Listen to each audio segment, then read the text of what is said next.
السلام علیکم ورحمۃ اللہ وبرکاتہ۔ میرے بھائیوں اور میری ماں بہنوں، آج میں آپ لوگوں کے سامنے شب معراج اور رجب کے تعلق سے کچھ اہم باتیں رکھوں گا۔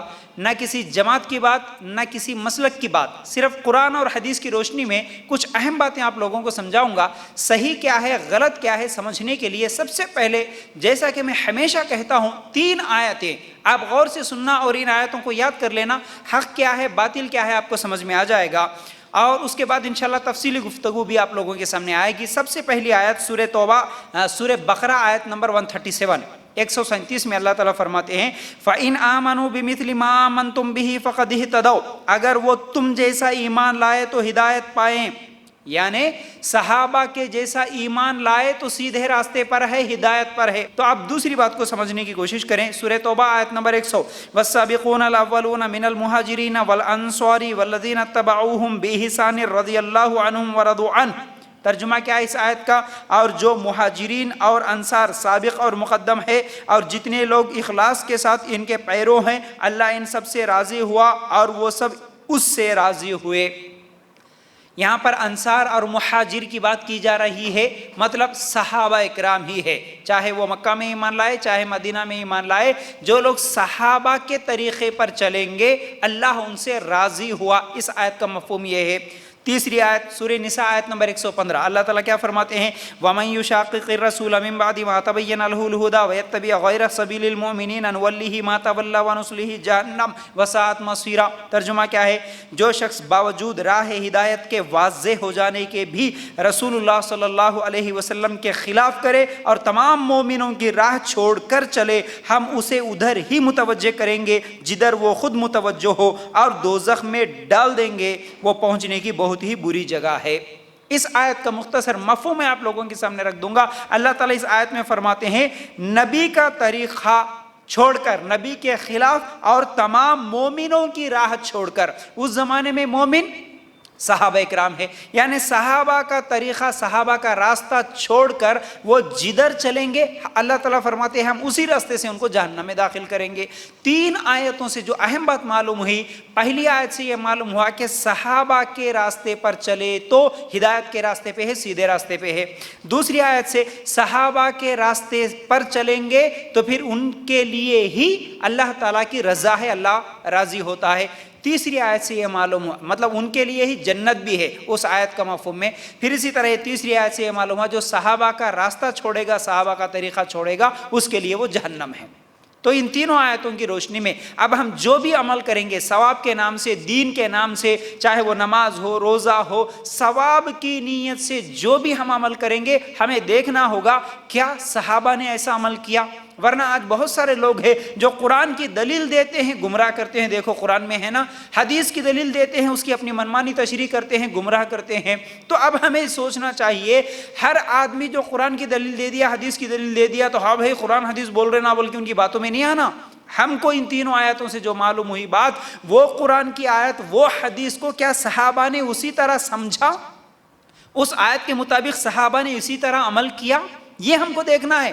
ورنہ آیتوں کو نکل کر ہر آدمی اپنی منمانی تفسیر کریں اور اپنی منمانی باتیں بتائیں تو پھر اسی طرح ہمارے مسلمان گمراہ ہوتے چلے جا رہے ہیں۔ یاد رکھو اب ان آیتوں کی روشنی میں شب معراج اور یہ رجب کا مہینہ، جیسا کہ بتایا جاتا ہے رجب کے مہینے میں اتنے روزے رکھنا ہے، 15 دن کے روزے رکھے تو یہ فضیلت ہے، 1 مہینے کے روزے رکھے تو یہ فضیلت ہے، پہلا روزہ رکھے تو یہ فضیلت ہے۔ ہاں پھر اسی طرح اس میں خاص مخصوص کچھ نماز کے طریقے بھی بتائے جاتے۔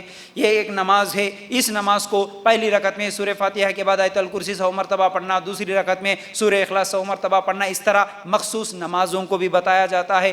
پھر اسی طرح اسی شب معراج مطلب اس رجب کے مہینے میں 27 رات کو جاگنے کے نام سے، شب معراج کے نام سے لوگوں کو جگایا جاتا ہے، اس کی الگ فضیلتیں بتائی جاتی ہے۔ اسی رات کو پھر کیا ہوتا ہے کہ وہ قضائے عمری کی نمازیں بھی پڑھ لیتے ہیں، صلاۃ التسبیح کی بھی نمازیں پڑھ لیتے ہیں، پوری رات جاگ کر ذکر کرنا، قرآن خوانیاں کرنا، قرآن بخشنا، تلاوت کرنا، بریانی پکا کے کھانا، چائے بنا کے پینا۔ پھر بہت سارے لوگ کیا ہے نوجوان تو خالی ایسے ہی موج مستی کے لیے باہر نکلتے ہوئے گھومتے کرتے، ارے جاگنے کی رات ہے بھائی، جاگنا ہے ہم کو بول کے اس طرح شب معراج ہو۔ پھر اسی طرح کچھ دنوں کے بعد جو شب بارات آ رہی ہے، شب بارات کے رات کو بھی اس طرح جاگا جاتا ہے۔ یہ شب معراج اور شب بارات قرآن و سنت سے ثابت ہی نہیں ہے، بالکل بھی کہیں پر بھی دلیل نہیں ہے، دلیل ہے ہی نہیں۔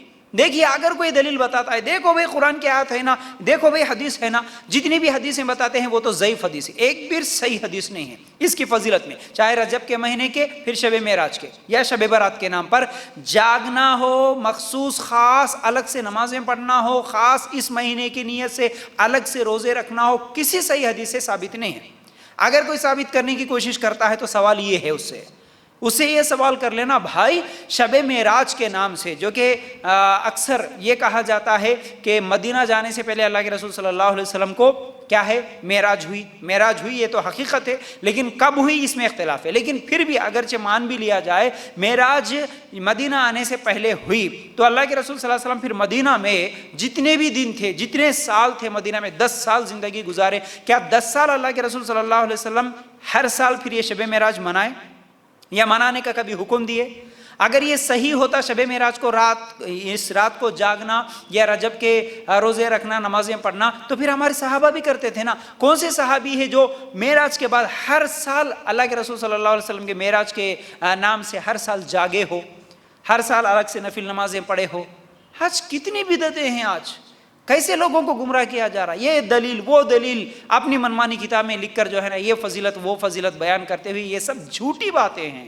اگر صحیح ہوتی تو سب سے پہلے ابو بکر صدیق رضی اللہ تعالیٰ عنہ، عمر، عثمان، علی رضی اللہ تعالیٰ عنہ یہ کام کرتے تھے۔ عورتیں خاص طور سے گھروں میں جاگتی ہیں، جاگنے کی رات ہے، شب معراج کی رات ہے بول کے چائے بنا کر پیتے ہوئے محلے کے لوگوں کو ایک جگہ جمع کر کے نفل نمازیں پڑھنا، قرآن پڑھنا، دیکھو یہ ہے ہی نہیں۔ اچھا اب یہ سب سننے کے بعد بولتے نہیں کرے تو کیا حرج ہے، ہم نفل ہی پڑھ رہے نا، جاگے تو کیا ہوا، اچھا کام ہی کر رہے نا۔ دیکھو کون سا بھی اچھا کام، اس کا مطلب یہ ہے اگر تم اچھے کام کی نیت سے کوئی کام کر رہے ہیں، اس کا مطلب یہ ہوا کہ نبی کریم صلی اللہ علیہ وسلم کو نہیں معلوم تھا اچھا کام کیا ہے، یا پھر اللہ کے رسول صلی اللہ علیہ وسلم چھپا کے گئے جو تمہارے کو معلوم ہوا آج اچھا کام ہے اس لیے تم کر رہے ہیں، نعوذ باللہ۔ کیا اللہ کے رسول صلی اللہ علیہ وسلم دین کی کچھ باتیں چھپا کے گئے؟ یہ فضیلت ہے لیکن اللہ کے رسول کو نہیں معلوم تھی، آج ہم کو معلوم ہوئی۔ اچھا کام کون سا؟ اچھا کام وہی جو نبی کریم صلی اللہ علیہ وسلم نے کیا، اچھا کام وہی جو صحابہ نے کیا۔ ان تینوں آیتوں کی روشنی میں اگر نبی صلی اللہ علیہ وسلم اور صحابہ نے نہیں کیا تو پھر وہ عمل ہمارے لیے اچھا ہو ہی نہیں سکتا، اسی کو بدعت کہتے ہیں۔ یاد رکھو، پھر اسی رجب کے مہینے میں وہ جو 10 بیویوں کی کہانی کے نام سے بھی عورتیں جاگتی ہے، بیٹھتی ہیں، وہ 10 بیویوں کی کہانی سنتے ہیں، شربتیں بھی بناتے ہیں کچھ لوگ، پتہ نہیں وہ کیا کیا بناتے، کھاتے، پوریاں بناتے، کیا کیا کرتے ہیں آج۔ یہ کون سی 10 بیویاں؟ یہ صحابیات بھی نہیں ہوتی، اس کی تو کوئی دلیل ہی نہیں ہے، کون سی بھی حدیث کی کتابوں میں نہیں ہے۔ یہ 10 بیویوں کی کہانی سننا، یہ سب جھوٹے من گھڑت واقعات، جھوٹی باتیں ہوتی ہے۔ اس طرح کی باتیں یہ سب عقیدے کو خراب کرنے والی ہے، اس لیے مسلمانوں تحقیق کرو، ہر چیز میں تحقیق کرو، جو بھی ثواب کے نام سے آ گیا اس کو پھیلاتے ہوئے مت بیٹھو۔ پھر اسی طرح یہ رجب کے مہینے کی سب سے پہلے خوشخبری جو دیتا اس کے لیے جنت ہے، رجب کے مبارکبادی دیے تو اس کے لیے یہ جنت ہے۔ یہ دنوں کی، مہینوں کی مبارکبادی دینا، خوشخبریاں دینا، سب سے پہلے لوگوں کو بتا دینا، یہ اس کی فضیلت سمجھنا، اسے گناہ معاف ہوتے سمجھنا، یہ بتانے سے جنت میں جاتے سمجھنا، یہ سب غلط ہے، یہ سب بدعتیں ہیں۔ ایسا نہ کرے، اللہ کے لیے تحقیق کرے، دین کے معاملے میں قرآن و سنت کے مطابق عمل کرنے کی ہم سب کو اللہ تعالیٰ توفیق دے۔ وآخر دعوانا ان الحمد للہ۔